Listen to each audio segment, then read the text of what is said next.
पिछले 10 दिनों से अफ्रीकी देश सूडान में सियार और कत्लेआम मचा हुआ है। हिंसाग्रस्त सूडान में इस समय 3000 से ज्यादा भारतीय फंसे हुए हैं। भारत ने संघर्ष प्रभावित सूडान में फंसे अपने नागरिकों को निकालने के लिए सोमवार को ऑपरेशन कावेरी शुरू किया है। इस ऑपरेशन के बारे में ट्वीट करते हुए विदेश मंत्री एस जयशंकर ने बताया है। एस जयशंकर ने ट्वीट करते हुए बताया कि ऑपरेशन कावेरी के तहत 500 भारतीय सूडान के पोर्ट पर पहुंच गए हैं और बाकियों को भी सुरक्षित स्थान पर लाने की तैयारी की जा रही है ताकि वहां से उन्हें जल्द से जल्द सुरक्षित भारत लाया जा सके। और आपको ये भी बता दूं कि भारत के साथ साथ अन्य देश भी सूडान में फंसे अपने नागरिकों को निकाल रहे हैं।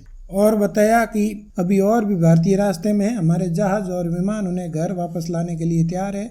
भारत सूडान में हमारे सभी भाइयों की सहायता के लिए प्रतिबद्ध है। भारत सरकार सूडान में फंसे अपने नागरिकों को वापस ला रही है। इस पूरी प्रक्रिया को ऑपरेशन कावेरी नाम दिया गया है। प्रधानमंत्री नरेंद्र मोदी ने केरल के कोच्चि में एक जनसभा को संबोधित करते हुए बताया कि सूडान में फंसे भारतीयों को वापस लाने के लिए सरकार ने ऑपरेशन कावेरी शुरू किया है, जिसकी निगरानी केंद्रीय विदेश राज्य मंत्री श्री मुरलीधरन कर रहे हैं। प्रधानमंत्री मोदी ने एक उच्च स्तरीय बैठक की अध्यक्षता की थी और सूडान से भारतीयों को निकालने के लिए आकस्मिक योजना तैयार करने के निर्देश जारी किए थे।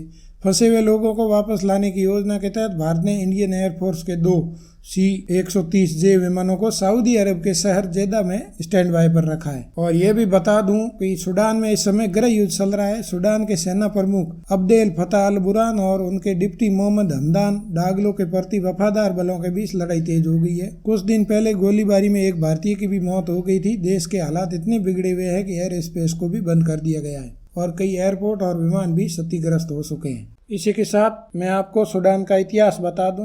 कई सालों तक गृह युद्ध की चपेट में रहा। आंतरिक युद्ध झेलते हुए सालों तक वह आज़ाद नहीं हो सका और ना ही विकास की ओर बढ़ सका। और जब आगे बढ़ने का वक्त आया तो इस देश के 2 टुकड़े हो गए और ये देश फिर से गृह युद्ध की आग में झुलसने लगा।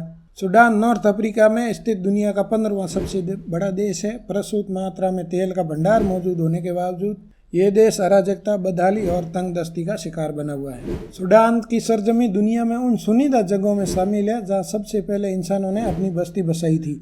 इस देश में 5000 साल से भी ज्यादा समय से इंसानी आबादी आबाद रही है।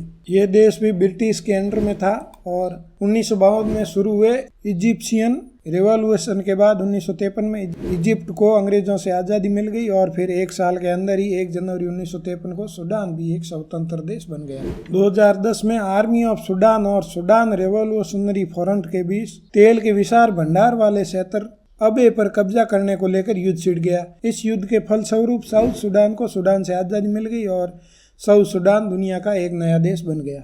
सूडान में सेना और अर्धसैनिक बलों के बीच पिछले कई दिनों से जारी संघर्ष रुकने का नाम नहीं ले रहा है। 2 बलों की हिंसक झड़प में अब तक 400 से अधिक लोगों की जान जा चुकी है। वहीं 3000 से ज्यादा लोग घायल हुए हैं। इस बीच भारत समेत कई देशों ने हिंसाग्रस्त देश से अपने नागरिकों को निकालना शुरू कर दिया है। भारत सूडान से अपने नागरिकों को निकालने के लिए ऑपरेशन कावेरी चला रहा है। इसी बीच ये भी जानकारी मिली थी कि फ्रांसीसी वायुसेना की उड़ान के जरिए 5 भारतीय नागरिकों को सूडान से बाहर निकाल लिया गया है। फ्रांस के राजनयिक सूत्र ने इसके बारे में जानकारी दी है। उन्होंने बताया कि तीन उड़ानों के जरिए करीबन 500 लोगों को जिबूती में फ्रांस के सैन्य अड्डे पर लाया गया है। इन लोगों में भारतीयों के साथ ही 28 से अधिक अन्य देशों के लोग शामिल हैं। इसी बीच विदेश मंत्री डॉक्टर एस जयशंकर का भी ट्वीट आया जिसमें उन्होंने बताया कि लगभग 500 भारतीय सूडान पोर्ट पर पहुंच गए हैं, जबकि अन्य रास्ते में हैं। जहाज और विमान उन्हें घर वापस लाने के लिए तैयार है। हम सूडान में अपने सभी भाइयों की सहायता करने के लिए प्रतिबद्ध हैं। अब बात कर लेते हैं आखिर सूडान में कितने भारतीय रहते हैं। सूडान में हिंसा, तनाव और असुरक्षित हवाई अड्डों के कारण विदेशी नागरिकों को निकलना मुश्किल हो रहा है।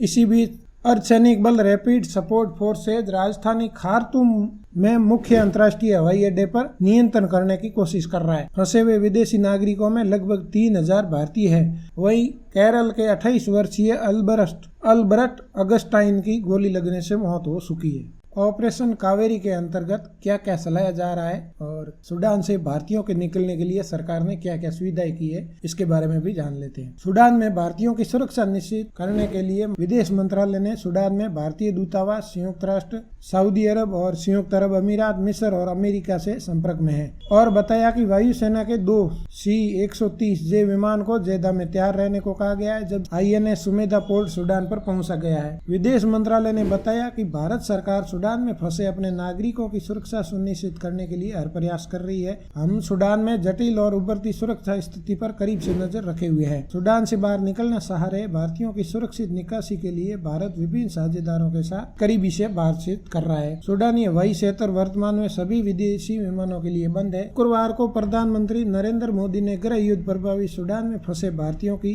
सुरक्षा की समीक्षा के लिए उच्च स्तरीय बैठक बुलाई थी। बैठक में विदेश मंत्री एस जयशंकर ने भी हिस्सा लिया और सूडान के मौजूदा हालात के बारे में पीएम को अवगत कराया था। पूरे सूडान में इंटरनेट बैन हो गया है। रविवार को ब्रिटेन के सशस्त्र बलों ने देश में ब्रिटिश राजनयिकों और उनके परिवारों को निकाला है। सफल ऑपरेशन की जानकारी देते हुए प्रधानमंत्री ऋषि सुनक ने कहा है कि दोनों पक्ष अपने हथियार डाल दे और तत्काल मानवीय युद्ध विराम लगा दे। इससे पहले रैपिड सपोर्ट फोर्स ने अमेरिकी सैनिकों के साथ मिलकर वाशिंगटन के दूतावास को खाली कराया। शनिवार को भी सूडानी सेना ने चीन और फ्रांस के राजनयिकों को देश से बाहर सैन्य हवाई जहाज से निकालने में मदद की। इसी दिन सऊदी विदेश मंत्रालय ने बताया कि भारत, कुवैत, पाकिस्तान, कतर, मिस्र, संयुक्त अरब अमीरात, Tunisia, Bangladesh, Bulgaria, Canada, Philippines के नागरिकों के साथ साथ अपने 91 नागरिकों को सुरक्षित निकाल लिया गया है। सूडान में जारी हिंसा की ये जड़ें 3 साल पहले तख्ता पलट से जुड़ी है।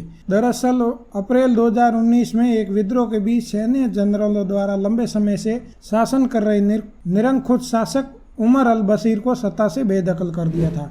तब से सेना एक संप्रभु परिषद के माध्यम से देश चला रही है। सेना और आरएसएफ प्रतिद्वंदिता राष्ट्रपति उमर अल बशीर के शासन से चली आ रही है। ताजा झड़प की वजह यह है कि सूडान की सेना का मानना है कि आरएसएफ अर्धसैनिक बल के तहत आती है और उसे सेना में शामिल नहीं किया जाना चाहिए। और अब बात करते हैं कि इस अभियान का नाम कावेरी क्यों दिया है। हिंसाग्रस्त देश से भारतीयों को निकालने के लिए ऑपरेशन का नाम कावेरी रखा गया है। कोसी में सोमवार को यूएम कॉन्क्लेव को संबोधित करते हुए पीएम मोदी ने कहा, सूडान में गृह युद्ध की वजह से हमारे कई लोग वहां फंस गए हैं, इसलिए हमें उन्हें सुरक्षित लाने के लिए ऑपरेशन कावेरी शुरू किया है।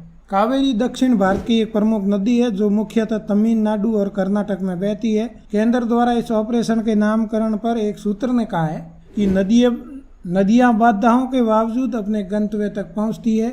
ये एक माँ की तरह है जो ये सुनिश्चित करेगी कि वह अपने बच्चों को सुरक्षित वापस लाएगी। इससे पहले आपको बता दें कि यूक्रेन में भी फंसे लोगों को निकालने के लिए चलाए गए अभियान का नाम पवित्र नदी गंगा के नाम पर रखा गया था।